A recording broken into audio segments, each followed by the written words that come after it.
1811 4000। यही consumer helpline. जागो ग्राहक जागो।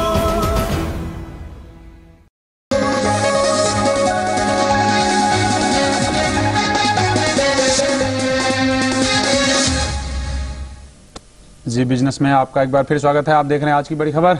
खबरों में आगे बढ़ते हैं। ग्राहकों को सेवा देने के मामले में सबसे ज्यादा बदनाम बैंक हैं, लेकिन असलियत में सबसे लचर सेवा बीमा कंपनियों की है। बीमा क्लेम का समय पर भुगतान न करना, क्लेम को नकार देना, पता बदलने के लिए ग्राहकों को दफ्तर के बार बार चक्कर लगवाना, मेडिक्लेम नहीं देना जैसी दिक्कतें बीमा धारकों के लिए बड़ी सिरदर्द हैं। जानकारों के मुताबिक बीमा कंपनियों में शिकायतों के निपटारे के लिए अलग से सेल होने के बावजूद शिकायतें कम होने का नाम नहीं ले रही हैं। नेशनल कंज्यूमर हेल्पलाइन इसके लिए बीमा कंपनियों द्वारा आईएसओ नियमों की अनदेखी को जिम्मेदार ठहरा रहा है। आप आईएसओ का जो कंप्लेंट मैनेजमेंट का सिस्टम है उसका स्टैंडर्ड इस्तेमाल करिए। सब अपने अपने तरीके से कर रहे हैं। अरे एक दुनिया भर में एक स्टैंडर्ड है आईएसओ का कि एक कंज्यूमर की कंप्लेंट कंपनी के अंदर कैसे सुलटाई जाएगी, उस स्टैंडर्ड को फॉलो करिए आप। कंज्यूमर हेल्पलाइन को पिछले एक साल में 3000 से ज्यादा बीमा संबंधी शिकायतें मिली हैं।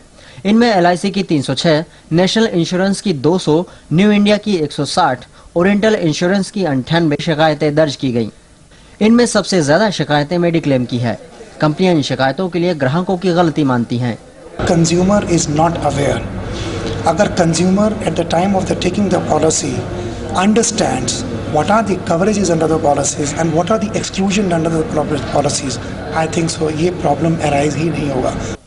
नेशनल कंज्यूमर हेल्पलाइन का मानना है कि बीमा संबंधी शिकायतों के निपटारे के लिए नीतियों में बदलाव की तत्काल जरूरत है। भूपेंद्र सोनी, जी बिजनेस, दिल्ली। और अब इस पर बात करने के लिए हमारे साथ हैं श्रीराम खन्ना जी और उनके साथ हैं अजय सहगल। अजय सहगल जो हैं वो एडमिनिस्ट्रेटिव ऑफिसर हैं ओरिएंटल इंश्योरेंस के, और श्रीराम खन्ना साहब हैं chief investigator national consumer helpline. आप दोनों का स्वागत है जी बिजनेस में। आपसे शुरुआत करते हैं खन्ना साहब। क्या बहुत आपके सर्वे को देखें तो कस्टमर बड़े नाराज हो सकते हैं बीमा कंपनियों से? देखिए, जो सबसे ज्यादा प्रॉब्लम इस समय है वो मेडिक्लेम को लेके है। और जैसे मेरे मित्र ने कहा कि भाई कस्टमर को सोच समझ के पॉलिसी लेनी चाहिए जी। जो नहीं समझा उसको बेचे क्यों आप? जब चेक लेना होता है तो आप बिना पूछे बिना जाने चेक लेके फॉर्म भरता रहेगा, और जब उसको पैसा लेना होता है तो उसको आप सब वहां भेज देते हो कि भाई वहां से ये लेके आओ, ये कवर्ड नहीं है। ये कहाँ का न्याय है कि जिस कस्टमर से आप चेक ले रहे हो उसको समझाओ, और अगर उसको समझ आ गया तो उसको चेक लो, अगर उसका समझ नहीं आया तो आप क्यों उसको सेल कर रहे हो? ये प्रॉब्लम सिर्फ सरकारी कंपनियों में या प्राइवेट कंपनियां भी? दोनों तरफ है। देखिए, उसमें प्रॉब्लम यह है क्योंकि जो मेडिकल इंश्योरेंस है हिंदुस्तान में नई चीज है।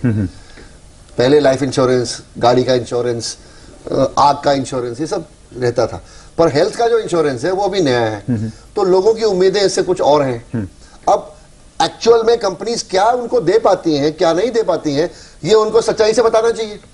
अजय जी, आप एग्री करते हैं इनकी बात? देखिए, ऐसा है, जहाँ तक सवाल है मेडिक्लेम पॉलिसी का, ये नई पॉलिसी नहीं है। 20 साल से since 1987 this policy is effective.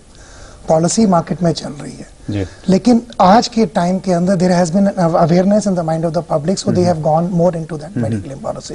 Reason कि आजकल मेडिकल बहुत एक्सपेंसिव हो गया, so everybody wants to go in for that.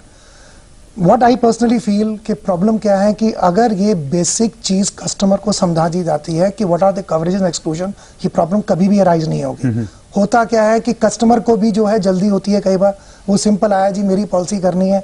There may be some people who do not communicate, but I believe अगर कस्टमर भी अपना राइट समझ के वो ये मांग लेता है कि मैं अगर पॉलिसी ले रहा हूं, जब मैं पैसे खर्च कर रहा हूं तो मुझे पता होना चाहिए मेरी पॉलिसी के अंदर क्या कवरेज है, क्या एक्सक्लूजन है, ये उसका राइट है, and he must ask for that. कल को होता क्या है, पॉलिसी लेने के बाद उसने भी कहा हमने बताया, आधी बात सुनी, आधी करके पॉलिसी चली गई, कल को क्लेम आ गया। आप ये देखिए, इंश्योरेंस कंपनी भगवान नहीं है कि वो ये कह दे कि प्री एग्जिस्टिंग है कि नहीं है। मैं बताता हूँ, जिस देश में पढ़े लिखे लोग इलिटरेट इतने ज्यादा हों, उनको भी मेडिक्लेम लेने का उतना ही हक है जितना बिल्कुल हक है, बिल्कुल हक है। और हम पढ़े लिखे लोगों को भी कई बार उतनी बारीकी में जाना संभव नहीं हो पाता।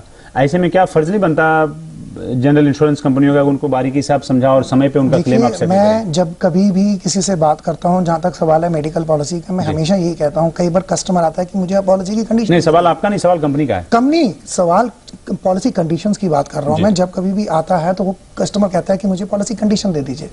पॉलिसी कंडीशन से उसको कभी भी जितनी मर्जी पढ़ ले वो नहीं समझ में आएगा। हर पॉलिसी में एक जिस्ट होता है, वो जिस्ट उसको बताता है कि उसमें क्या कवर है क्या नहीं है। मोस्ट ऑफ द केसेस में बताया जाता है, बट कई बार ऐसा भी होता है कि कस्टमर को नहीं समझ आया या उसने जो है उस चीज को ध्यान नहीं दिया। कल को पॉलिसी बनाई, मेडिकल कराया, जमा करा दिया और क्लेम आ गया तो उसके अंदर प्रॉब्लम क्यों आती है मैं ये भी बता देता हूं। जो इन्होंने बताया कि प्री एग्जिस्टिंग प्रॉब्लम क्लेम के अंदर जब प्रॉब्लम आती है, प्रॉब्लम क्यों आती है? मैं भगवान नहीं हूं, आप भी भगवान नहीं है, क्लेम प्रोसेस करने वाला भी भगवान नहीं है, लेकिन जब वो डॉक्टर के पास जाता है वो ट्रीटमेंट तभी करा सकता है जब वो फैक्चुअल बताएगा। जब वो फैक्ट बताता है तो वो पॉलिसी लेने की डेट से पहले की डेट आती है, तो इसको प्री एग्जिस्टिंग कहा जाता है। अदरवाइज वो पॉलिसी पेएबल है। अगर पॉलिसी लेने के बाद उसको कोई डिजीज डेवलप होती है जो विद इन पॉलिसी प्रीव्यू में होती है, दैट इज कवर्ड।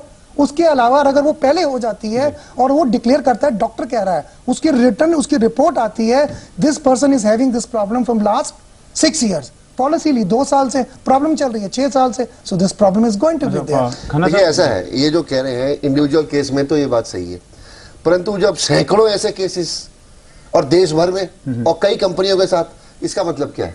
इसका मतलब यह है इन कंपनियों का मेडिक्लेम बेचने का तरीका ऐसे आधार पर है जिस आधार से कस्टमर को तकलीफ हो रही है। सच को छुपाते हैं। नहीं, देखिए उस समय बेचने का टाइम होता है, तो जो बेचने वाला है तो जो अच्छी अच्छी बातें बता देगा, और जो उसको लगता है कि नेगेटिव बात जा सकती है वो उसको दबी जबान में कहेगा। या इस तरह से ज्यादातर तो प्राइवेट कंपनियां करती हैं। नहीं, देखिए जो बोनस है और कोटा है वो तो पब्लिक सेक्टर एम्प्लॉइज को भी मिलता है, और जो उनके परफॉर्मेंस के ऊपर उनको पैसा ज्यादा मिलता है। एक छोटा सा अंतिम आंसर चाहूंगा आपसे कि कैसे सुधार होगा। देखिए हम ये मांग कर रहे हैं कि IRDA के चेयरमैन राव साहब और मिनिस्ट्री ऑफ फाइनेंस में जो अधिकारी हैं जो इंश्योरेंस सेक्टर को रेगुलेट करते हैं, उनको इंश्योरेंस सेक्टर में कंपनी लेवल पे ग्रीवियंस रिड्रेसल सिस्टम तय करने को पड़ेंगे कि वो कैसे। LIC में तो बढ़िया सिस्टम है, बाकी कंपनीज के जो रिड्रेसल सिस्टम है वो they are much to be desired. और दूसरा एक ISO का स्टैंडर्ड है, ISO 10001, 10002, 10003, वो ये लागू करें कस्टमर रिड्रेसल पे, और रेगुलेशंस IRD बदले मेडिक्लेम और दूसरी प्रॉब्लम। अजय जी से एक अंतिम सवाल पूछ लेते हैं। एक समय की थोड़ी कमी, अजय जी माफी चाहूंगा। हाँ जी, कैसे सरकारी कंपनियों का इमेज बढ़िया हो, और सरकारी कंपनी आप मानते हैं कि थोड़ी और सर्विस बेहतर करने की जरूरत है? अंतिम सवाल है आपसे। देखिए सर्विस लेवल ऑलरेडी बहुत इम्प्रूव हो चुका है। अवेयरनेस के मामले में चीजें ग्राहक को काफी बताई जाती हैं ताकि उसको बाद में प्रॉब्लम ना हो। जहां तक बढ़ाने की जरूरत है उसको। Improvement is always open. कभी भी ऐसा नहीं होता कि आप even if you are 100% it can still be improved upon. अभी जो कंज्यूमर वॉइस का सर्वे छपा है उसमें पब्लिक और प्राइवेट सेक्टर में जो फर्क है वो 5-7% का है, ज्यादा फर्क नहीं है। खन्ना साहब थोड़ी समय की कमी है, आपका भी शुक्रिया, और अजय जी आपका भी शुक्रिया, आप हमारे स्टूडियो में आए, महत्वपूर्ण जानकारी दी।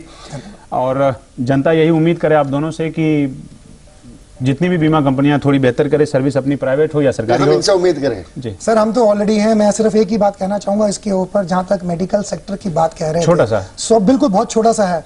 100 रुपया अगर इंश्योरेंस कंपनी लेती है एक प्रीमियम के लिए, उसके 350 रुपए पे कर रही है।